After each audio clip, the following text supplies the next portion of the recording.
So this, we do this report once a month.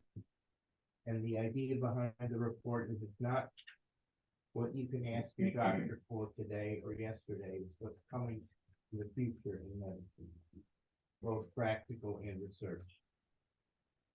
Heavy emphasis on research.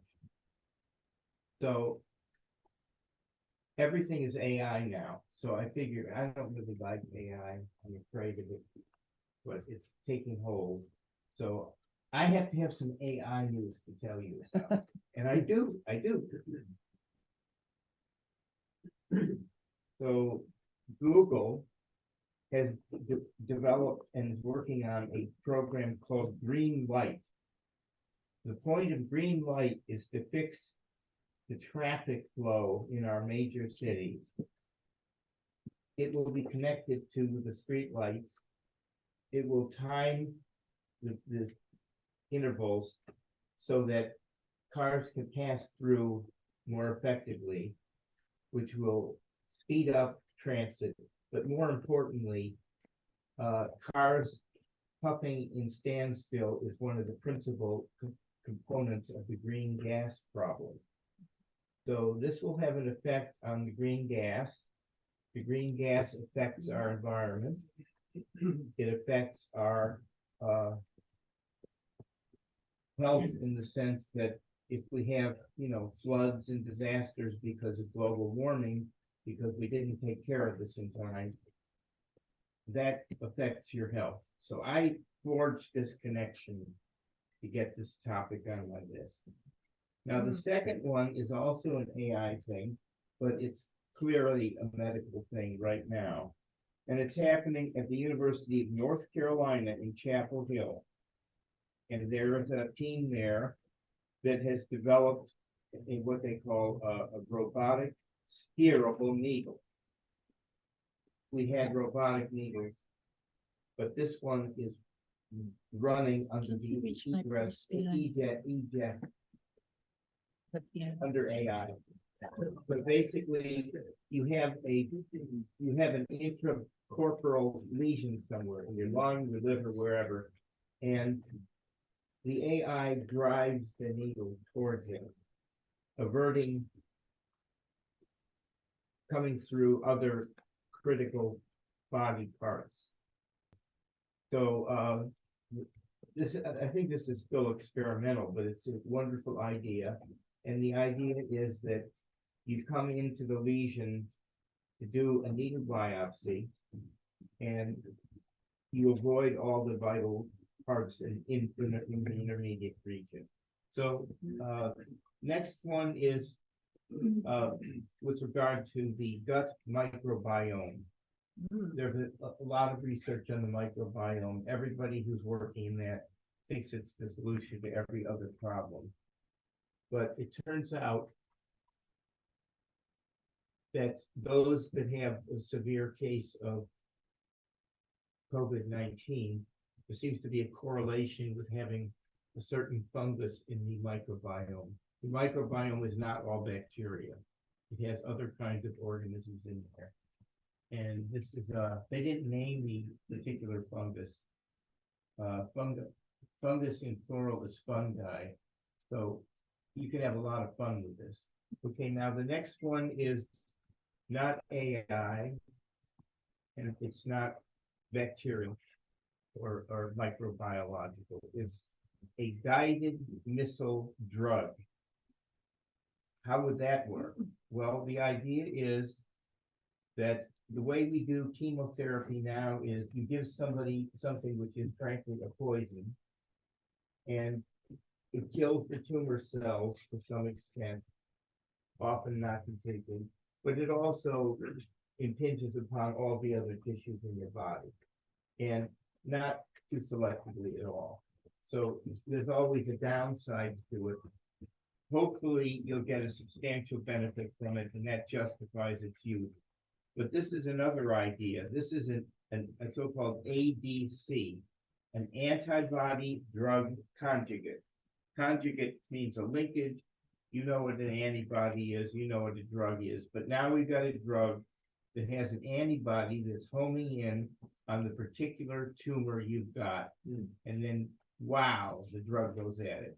So you can give higher doses, you can avoid this indiscriminate peripheral damage. And so this will have a beneficial effect. But now here's the sneaky part. The federal government has decided that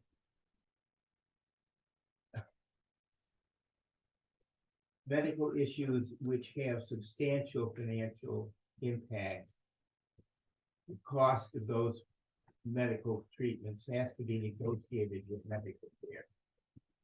Previously, they could charge whatever the hell they wanted. That had some element of injustice connected with it. So the idea behind this is by making this treatment specific for just that tumor, while it's still profitable, it doesn't have 25 other profit streams connected to it, because you can only use it for that. So you get under this threshold and you don't have to negotiate with Medicare. And the pharmaceutical companies love this. And they went through a list of the drug companies that were working on this, you know, joining up with each other, shifting partners, they're going for it. Okay, topic 5, COVID damage lingers. You have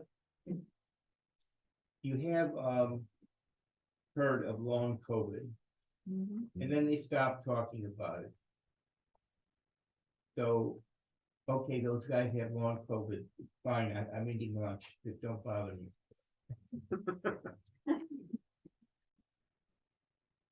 But this article I came across, and another one that was on the lung, indicated that there is demonstrable effect on our more powerful scans of changes in the tissues of the lung and the heart.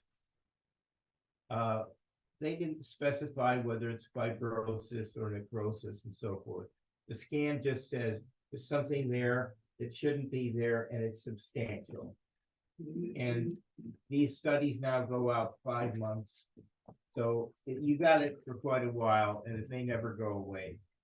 So the idea that you could just, oh, I don't need to wear a mask. Well, I do need to wear a mask because I'm an old fart. I have diabetes. I have hypertension. If I were to be infected, I have the same risk as everybody else of getting long COVID, and more so because if I get it, I'm in much worse trouble. So it's worth being an oddball and saying, I do this for my health. You can do what you want for your health. You found the violin. Good man. Okay. So that violin produces music, mostly classical music. It could have been any instrument, but this is the one they showed in the picture. And Dan found a way to get it in our presentation. These guys at the University of Bern, which is in Germany, I believe, have Switzerland? Okay. They have studied the effect of classical music on crowds. How does that get to be medical? Well, it turns out that when they're hearing the music, there is a kind of collective physiological response to the music. I mean, everybody kind of knows this, but did you ever stop and wonder what that boils down to? We felt it today. What? We felt it today. Oh my gosh, with the Yeah, piano. well, that was not really classical music, but they said there is some effect with other kinds as well. And so they studied physiological parameters, such as the pulse rate, the heart rate, the breathing rate, and the basic feeling of spiritual elevation, which they couldn't quantify, but they can ask about that. And they also asked the people in the study, it was a small study, there was only about 140 people in it, to write out what they thought their personality type was before they went into the study. because they suspected, and then they found out that the impact of this relationship between the music and your physiology depended on your personality type. Wow. So what's the deal here? Well, if you're a person with openness. Yeah. For anybody who has seen The Shawshank Redemption, the movie. Where, Yes. the main character breaks into the warden's office at the prison. And he puts on the loudspeaker throughout the whole prison. Concert music and the stuff you're talking about, the music you're talking about. And the whole prison yard becomes very peaceful and quiet, and they're all listening. And it had, that was just a real special moment. It shows what you're talking about. So if you had a remote personality type, you don't respond as well as the other people. Remote, okay. All right, now the final topic, yes, we're almost done. This is from the University of Barcelona. And as you know, in European scale, Barcelona is considered the most cultivated spot on the planet.